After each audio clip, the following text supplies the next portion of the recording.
Welcome back. Today we're going to be talking about Joshua, and specifically the topic is faith over fear. Now we're going to be looking at the book of Numbers chapter 14 verses 1 through 2 and then verses 6 through 9. And then I'm going to give you a little bit of backstory as to what's happening and why it's important for us as men who want to produce a legacy. So take a look at what it says in verse 1 of chapter 14.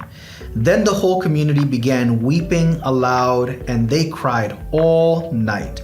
Their voices rose in a great chorus of protest against Moses and Aaron. If only we had died in Egypt, or even here in the wilderness, they complained. Now, why are they upset? They're upset because Moses had sent some spies into Canaan. And 10 of the spies had brought back a report that was fearful and negative.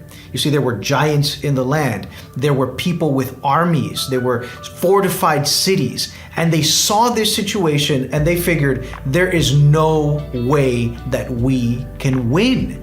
There's no way that we can fight against these people.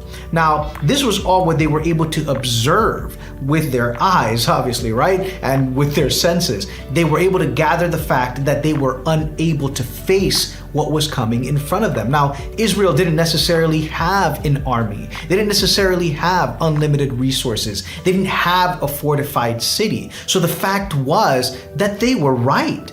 It was very difficult for them to face this situation. It was very difficult for them to actually come out with a win. How? How are they going to face it? Limited resources, no base, and no fortified cities, no big armies that they could call on, that they could count on for help. Egypt wasn't about to help them. So what were they going to do? The spies were legitimately scared. They were facing warriors. They were facing people who were fearsome.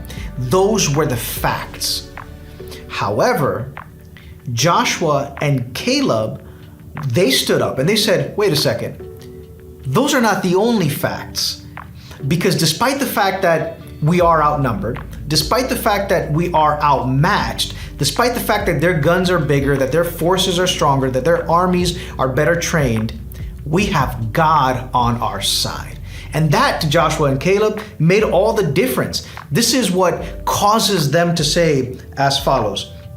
So I'm going to read a little bit before so you see their reaction, because Moses and Aaron immediately, they're like, whoa, what's going on here? They fall to their face and they start tearing their clothes and asking God for forgiveness. And later on, we see Moses interceding for the people, because really they weren't rebelling against Moses and Aaron. They weren't rebelling against the religious leaders of the time. They were rebelling against God. And so Moses then has to intercede for them because this was a pretty big deal. So check this out. After that, also Joshua and Caleb have a similar reaction. Verse 6, 2 of the men who had explored the land, Joshua son of Nun and Caleb son of Jephunneh, tore their clothing. They said to all the people, the land we traveled through and explored is a wonderful land. And if the Lord is pleased with us, He will bring us safely into that land and give it to us. It is a rich land flowing with milk and honey. Do not rebel against the Lord. And don't be afraid of the people of the land. They are only helpless prey to us. They have no protection, but the Lord is with us. Don't be afraid of them. Now, this is powerful because they are ignored. The people were ignoring the biggest fact that they could face, which was they may have their armies, they may have their fortified cities, they may have all the endless supplies that they need, but they don't have God on their side. And God is fighting with the Israelites, and He is fighting for them. Therefore, they are going to have the victory. And Caleb and Joshua, they knew this. They understood this very clearly. In their mind, they were like, yeah, whatever we can face, we know that we can face it with God.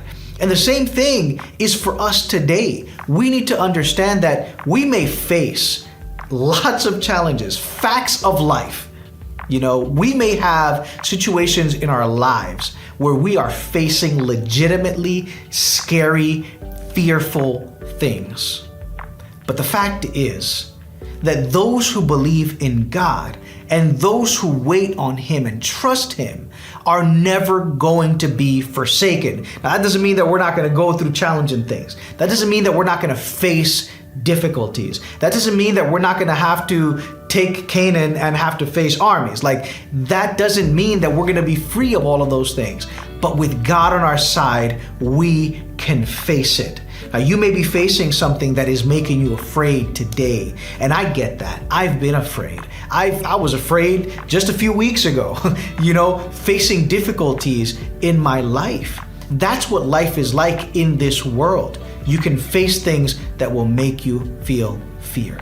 But being a man of legacy means that you are a man that puts faith over the fear. It means that you trust God with your family, with your finances, with your future, knowing that He is in control, knowing that He is going to protect you, knowing that no matter what the odds are, no matter what you face, or no matter what comes your way, with God, you'll be able to fight and to sustain your family and to see it through. You will make it. You will get through this. You will face it. Not because you have everything that you need, not because you have all the resources that you need, not because you won't face a bigger, badder enemy than you, but because God is with you. And if He is with you, you're going to make it. May God bless you and have a great day.